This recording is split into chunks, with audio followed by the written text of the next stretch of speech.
Roberto or Dean? I think it's probably Roberto.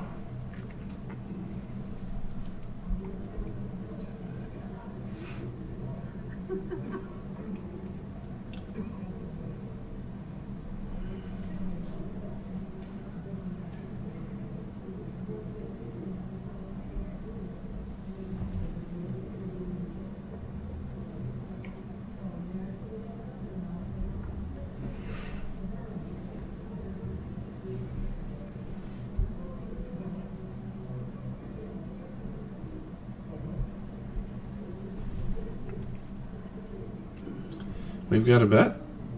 Standard to make a continuation bet here, but when people call from the small blind, especially strong players, they usually have a hand.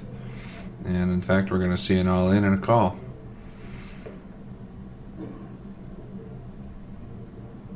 We have King Jack of Diamonds and 7-5 of Clubs. Wow.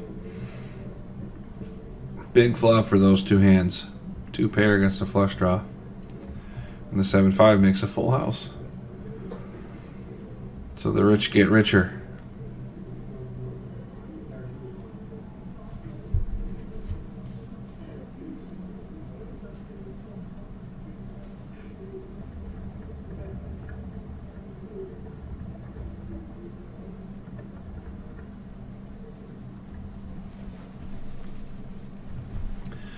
And Roberto really has a commanding chip lead now. I can't tell how tall exactly those stacks are, but that is a lot of chips.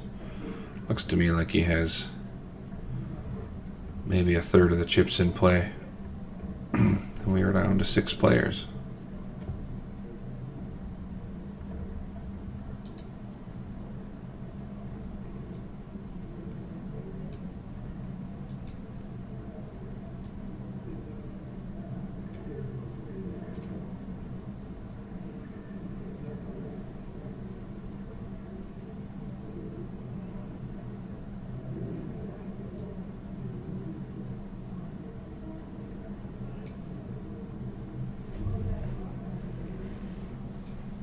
Oh, this table's moving quick. They're starting to be pretty deep.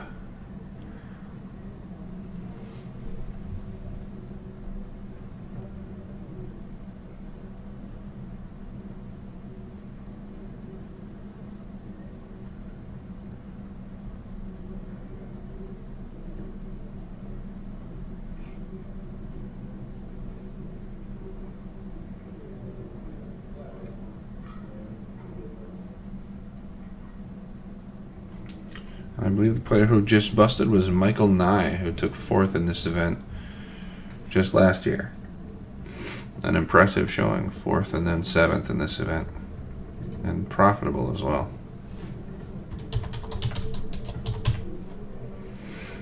Add him into the payouts here. There we go.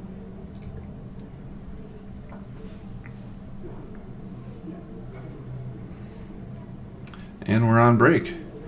I expect to hear from Molly. Got a report on what the players are thinking. Well, if we're not on break, then everybody, yeah, we must be on break. Players are walking away and the clock says we're on break. So we'll be on break here for 14 and a half more minutes. I imagine we'll hear a report quickly from Molly after this last hand is done playing out.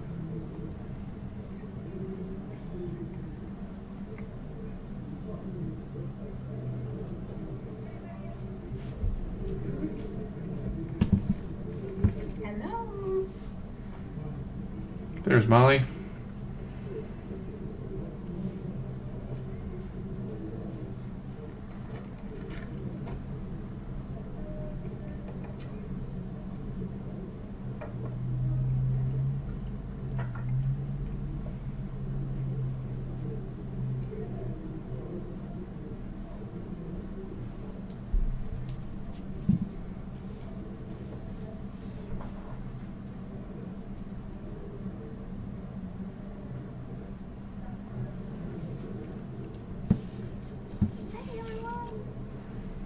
Hi, Molly.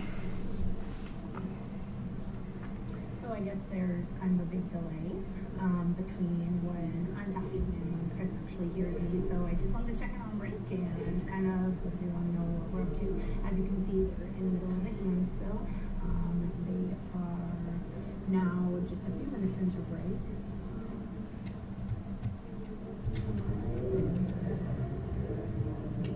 Bradley is going to take it down.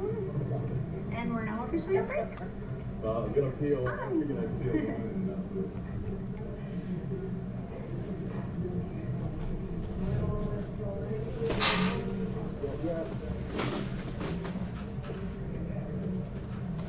So basically, as you know, we're now down to the final 6 players. This is obviously a super stacked table. A lot of what they call local legends here at Foxwoods. I know Michael and I just busted in 7th, and he was really looking forward to improve upon his 4th place from last year. But obviously, making the final table of this star-studded event is amazing. 2 years in a row.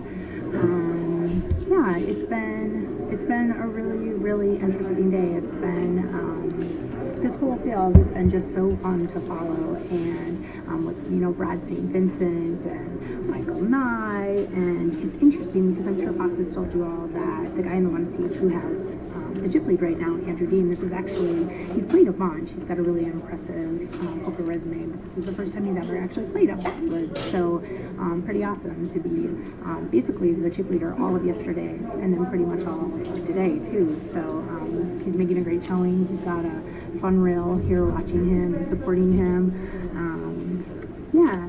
Dave Stefanski's doing amazing. Overall, it's just been a really fun day, really fun to watch these guys. I'm kind of trying to do a little bit of everything. I'm doing all of, the live recording and doing all of the blogging at foxwoodspoker.com, in addition to trying to check in with you all and just kind of let you know how things are going here on the floor. But thanks to Chris for setting up this awesome Twitch stream. We're getting a ton of positive feedback about it here. People love the commentary.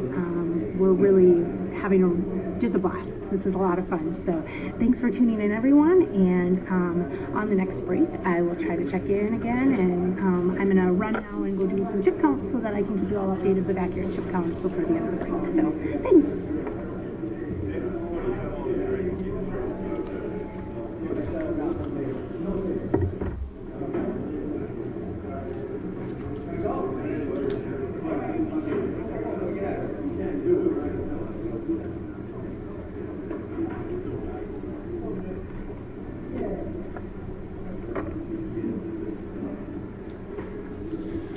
That is our update from the floor from Molly.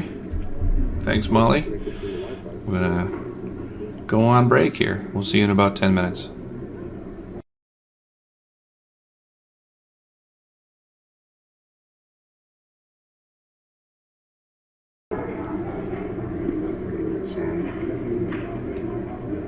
All right, cool. We're streaming live.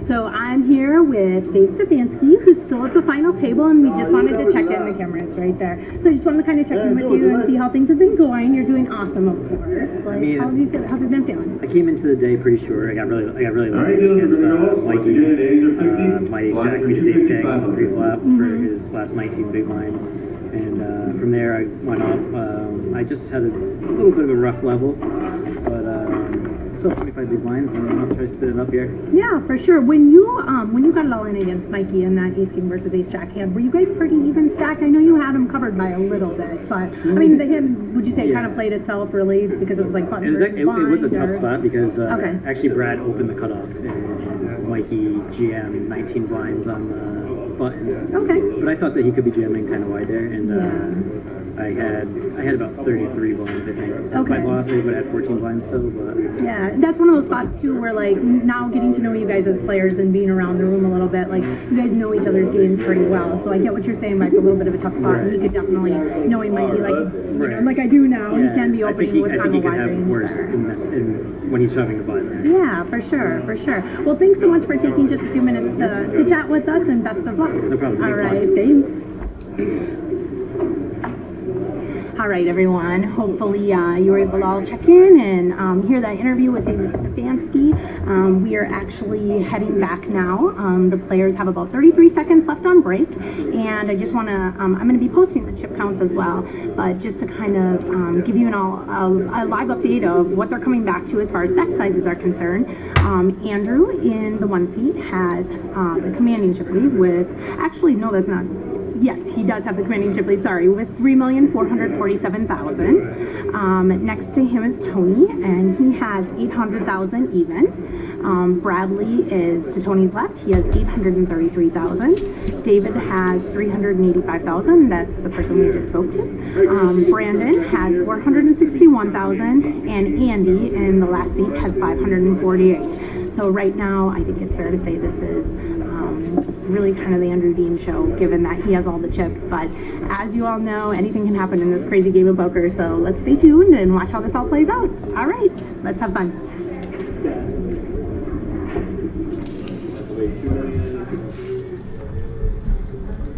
Thanks to Molly for that update.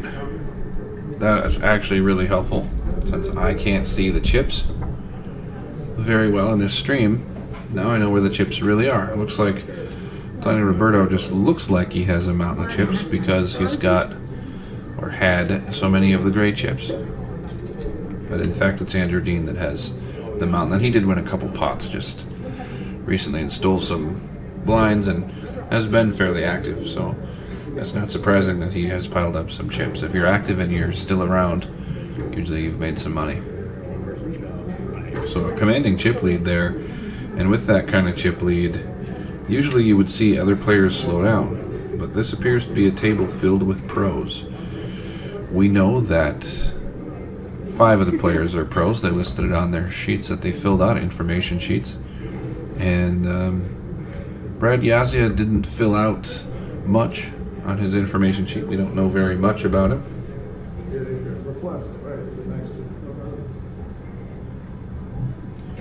But he also didn't fill in an occupation.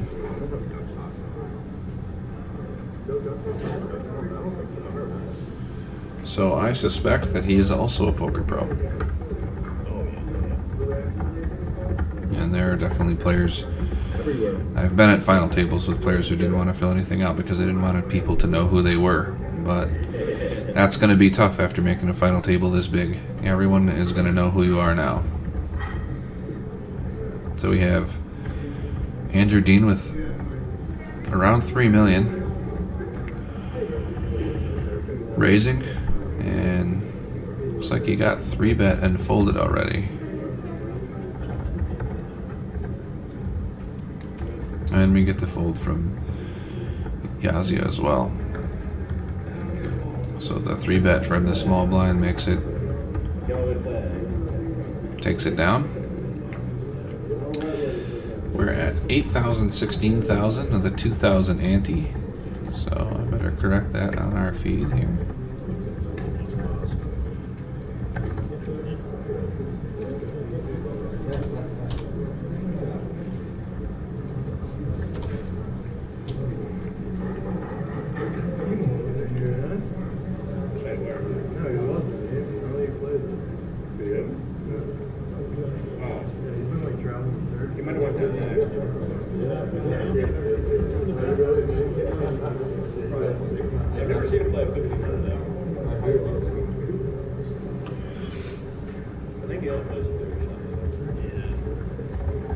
And checking in on the chat now to see how things are looking in the future. We will. This is again sort of a beta test for those of you who weren't here at the beginning when I started talking about it. This is a bit of a beta test for us. This isn't a fully produced broadcast for us, but we're getting there. We're headed in the right direction. And looks like the question was already answered. Was this a 2-day tournament? And hi, Molly. Yesterday is day 3. We started the day with 13 players, and it only took about 20 minutes to get down to the final table. The payouts are all listed in your upper left-hand corner there. See, our last player that busted was Mike Nye in 7th place for 19,400. 6th place will be 24,000. And the odds-on favorite right now is Andrew Dean, a poker pro with 3 million in chips. That's over half the chips in play. Around 5.5 million chips in play.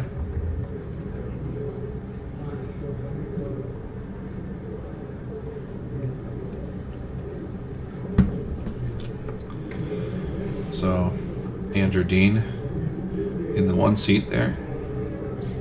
More than half of the chips in play. And he's a poker pro. He knows what he's doing. He will make life hard for his opponents with that many chips. I'll tell you, that's what I would do.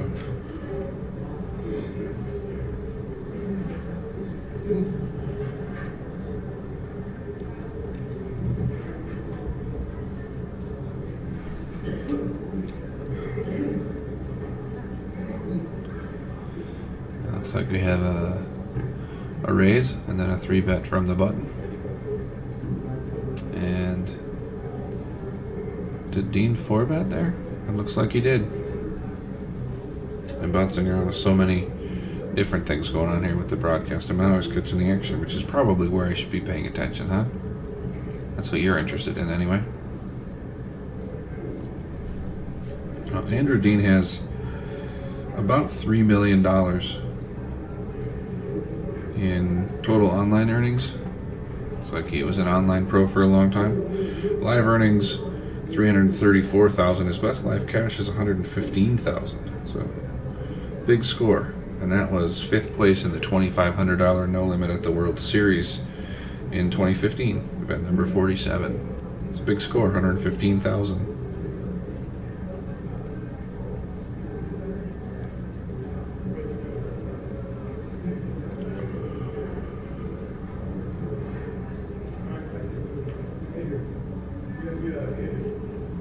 And Dean is from Vegas. I don't know if he traveled all the way up just for this event or played the whole series, but he is the lone non-East Coast pro at the table now. And it looks like Kaplan is 4-betting it. Oh, that was a call. So we're going to play a big pot here. Kaplan started the pot with about 500,000. I'm guessing there's about 150,000 maybe in the pot now. So this is going to get big fast for him. And I'm sure that he has a hand. He's also a poker pro. I'm sorry, Andrew Dean is local. Jamie Kaplan is the poker pro from Vegas. So Jamie Kaplan on the button, pro from Vegas. He's at Zastin, Xastin, on Twitter and online. And I'm guessing a poker pro's not going to put in more than 10% of his stack without a hand here. He's certainly got something, and he 3-bet his button and then called a 4-bet, so I'm sure that he's got a hand. Doesn't mean he has a pair. If he had ace king, they'd probably be all in the middle, so I'm guessing something else, but could be a hand as strong as aces, could be a hand as weak as deuces. Could be 6-8 of clubs, who knows? But we can say it's probably not ace king.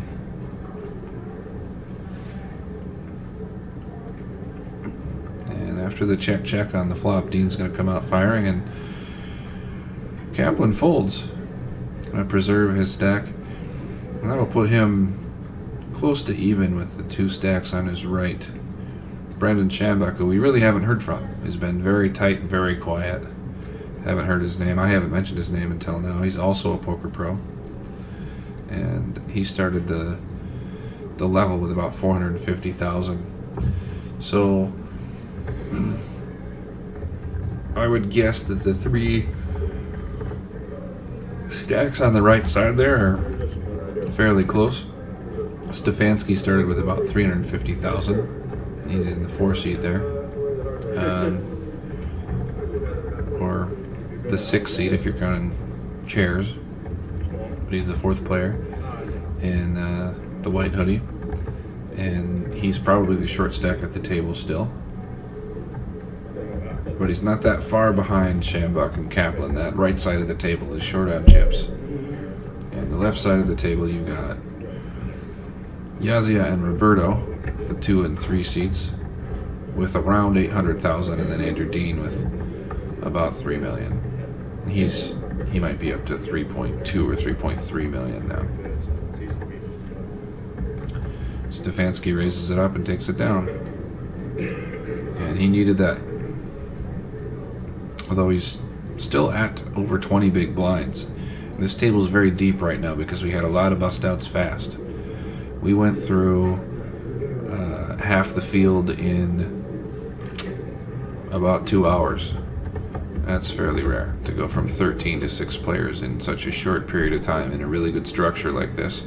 That means that there's a lot of chips in front of everybody that remains. So we're going to see less bust outs for a little while, and we're going to see deep stacked play.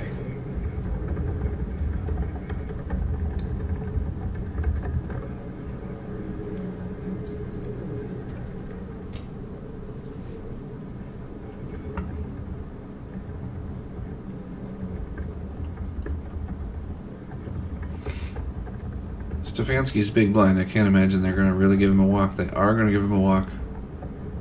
Usually the short stack is the guy to pick on in this kind of situation.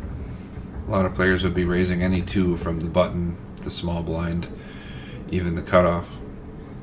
For sure, Andrew Dean must have really had a rotten hand on the button because it was a great spot for him to attack. Stefanski has a re-steal stack, which is a stack where it's profitable to shove all your chips in over a raise. He has about 20 big blinds, and that makes her a great re-steal stack. But there are other stacks close to going out as well, and the pay jumps here are pretty big. You can see the next jump is about 5,000.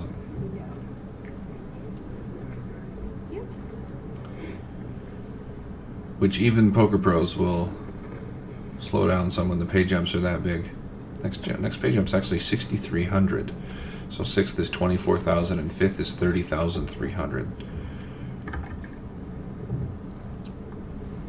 So if Stefanski waits out one more person, he adds $6,300 more to his bankroll, and that makes it, I think, worth attacking his blind. Fold it around to him in the small blind, and he raised it up. Nope, he limped. So we're going to see a flop. Limped pot between the blinds, as small a pot as we can play.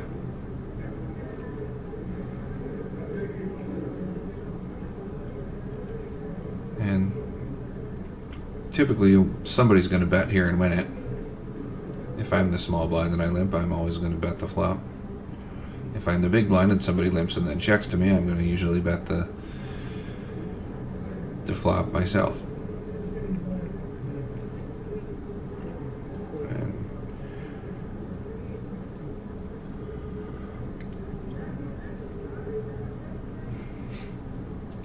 looks like Stefanski wins that one. Obviously neither player had much of a hand.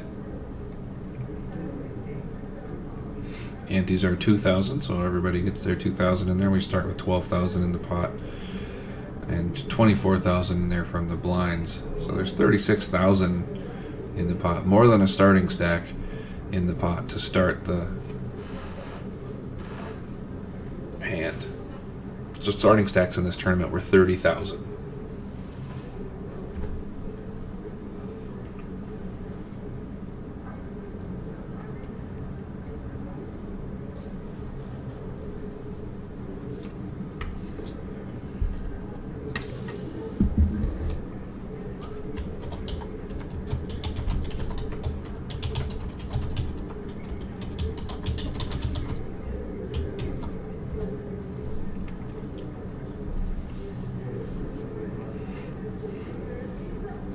See a raise from Dean.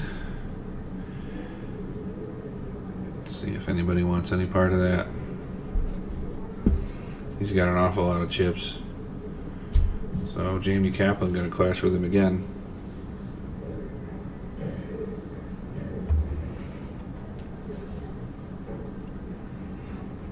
We're seeing more flops than we often do at final tables, but the stacks are so deep now that we will see flops a little more. 8-9 king, all diamonds.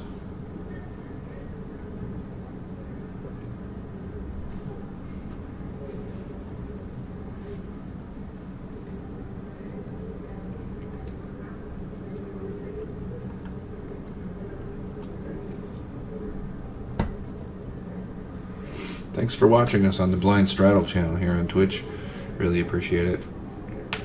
And thanks to Foxwoods for letting us do this. We're kind of using them as a test subject. This is our first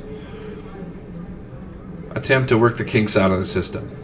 We'll see how this goes in the future. We'll have 2 commentators and Molly popping in for live feeds and all kinds of other extras that'll help us make for a better broadcast. But I think this is significantly improved over what most poker rooms do, and this is what we're looking to do with Blind Straddle, is add things to their broadcast and to their feed so that we turn poker back into a spectator sport, and we make this accessible to everybody so that any card room can have commentary and a good-looking Twitch feed and people all over the world watching the players at the end of their tournaments.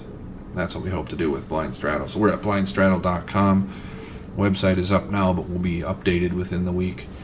And if you're watching us, you already know we're at twitch.tv/blindstraddle, and you can follow us on Twitter at blindstraddle.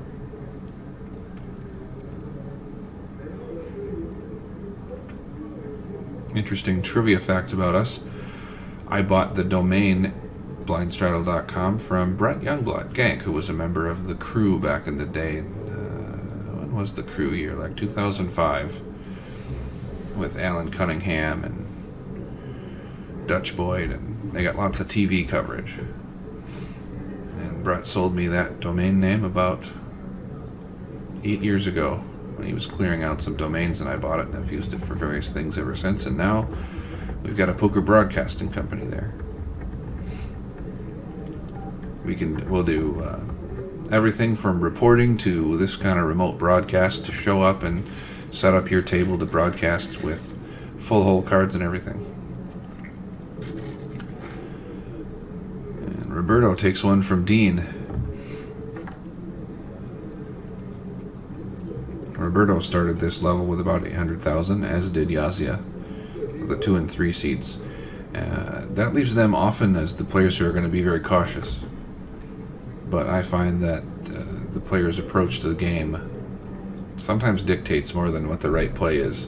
Sometimes aggressive players can't stop being aggressive, and loose players can't stop being loose, and tight players can't stop being tight, regardless of what their situation is in the game. Sometimes they just don't change.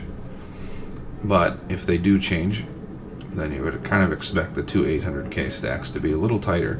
But we have an interesting setup here with the 2 mid stacks being immediately to the left of the big stack. So they always know what he's going to do. That means if the big stack folds, the mid stacks have a chance to steal from the short stacks that are to their left. Because as we go around the table, Dean in the 1 seat has the biggest stack.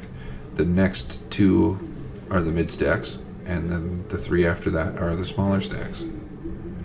That makes for an interesting setup where everybody has their chance to steal as each player folds. The bigger stacks don't have to worry about trying to steal through the mountain of chips that is in the 1 seat with Andrew Dean.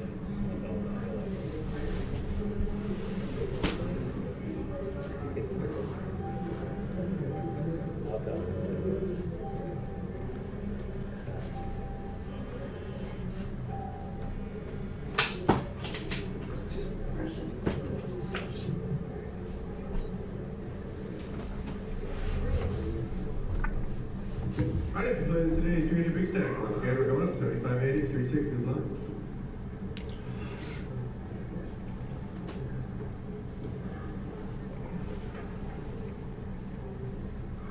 Oh, thanks, Casino Player. I must have... Oh, yeah, that next payout box.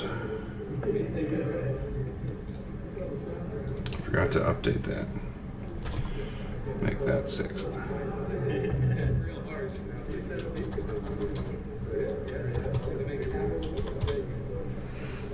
There we go. Fixed. And Molly will have on next break an interview with some more final table players.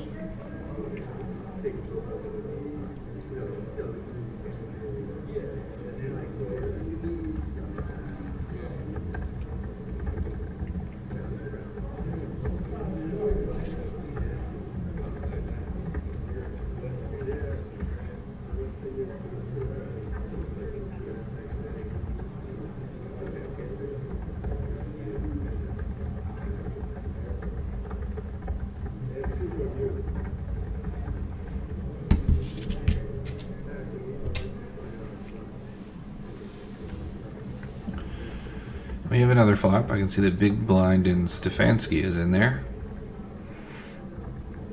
And that's either Dean or Roberto. It's Dean. We must have raised the cutoff seat. Looks like he bets 50,000 there.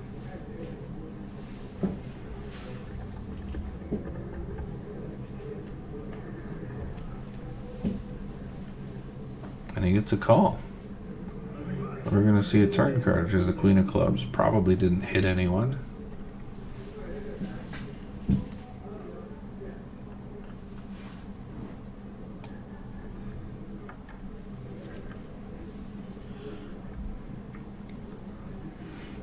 And it checks through on the turn. Dean probably not wanting to get in trouble getting check raised all in by Stefanski if he bet the river there. Stefanski checks the river. And if Dean has nothing, he's got a bluff here with that ace coming. That is his ace to bluff. If he has something, he's got to check behind unless it's a big hand, because the ace also could have hit Stefanski. And Dean just had the Jack-9. He did make top pair. Wins another pot. Chips up even bigger. He's probably over 3.2 million now.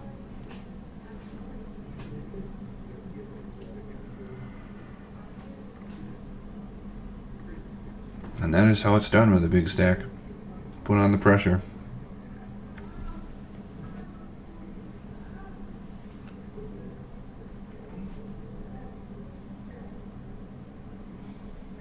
And Donkey Ponder 1 says need RFID. I agree that hole cards would be certainly an improved broadcast. We are going to be offering that option pretty soon. And Foxwoods may be one of the places where we test it out.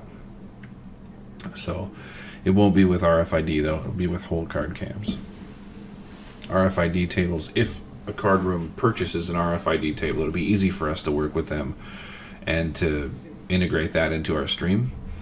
But to take those RFID tables places is a lot of work. Hustling those around the country in a trailer is a lot of work, and that's not what we're trying to do right now. So we won't have our own RFID table, but it would be a great thing to integrate with rooms who do have those. We will have hole card cams though, which will work nearly as well. And we'll be able to do those traveling to a room and bringing that setup with us.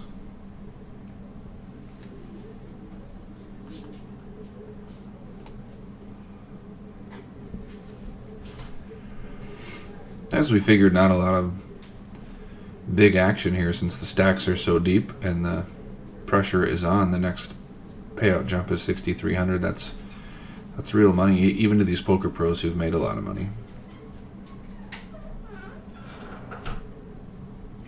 And yeah, RFID tables can be kind of expensive though. The price has come down on those. They're not unreasonable, but they take up space. The kind of the biggest expense for a lot of casinos is an RFID table has to sit somewhere, and you have to have somebody to run it. That can be the biggest expense, rather than just the purchase of the table, which isn't so bad these days. And then the cards as well. You can't use it every day unless you're really putting a lot of money into it, because the decks, a deck of RFID cards is over $100, and you have to have at least 2 of them. And they, while they're generally well-made cards, they don't last forever. You're beating up expensive decks of cards if you use them all the time. And if you don't use your RFID table all the time, then you've got this table taking up space, and a place where the most expensive retail floor space in the world in a casino. That's your biggest barrier to having RFID tables in all these poker rooms. It's really the combination of the expense of the cards and then the expense of the floor space. You can't use it all the time because the cards are expensive, and if you don't use it all the time, then you're using space that's expensive to store the thing. And they can be a little fragile too. You really can't roll them out every time you have a final table and then back away somewhere else, unless you have a really good system for it. There is an awful lot of wiring in those things. We're seeing a flop here. Looks like Yazia raised one off the gun. And he's bet the flop. And Jamie Kaplan in the small blind called.